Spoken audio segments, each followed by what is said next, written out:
শেখুল ইসলাম আল্লামা হাফিজ ইবনে তাইমিয়া বলেন, যারা এই দোয়াটা পড়বে আল্লাহ আপনারে গুপ্তধন হাতে দিবেন। মাটির তলায় পিতলের কলসির ভিতরে 2-3 হাজার সোনার টাকা পাওয়া যায়, এক রাতেই একদিনেই কোটি টাকার মালিক করে দিবেন।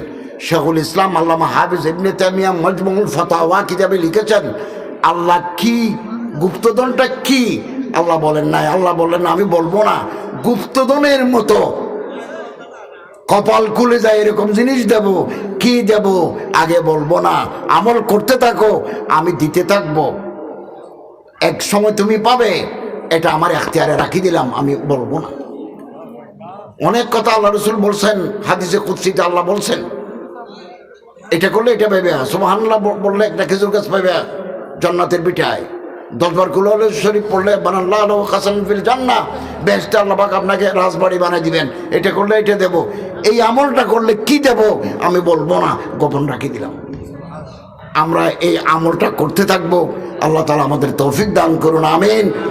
এটা দোয়া শিখাই, আমার মুখে মুখে বলুন, ইয়া হাইয়্যু ইয়া কাইয়্যুম লা ইলাহা ইল্লা আনতা বিরহমাতিকা আস্তাগীস।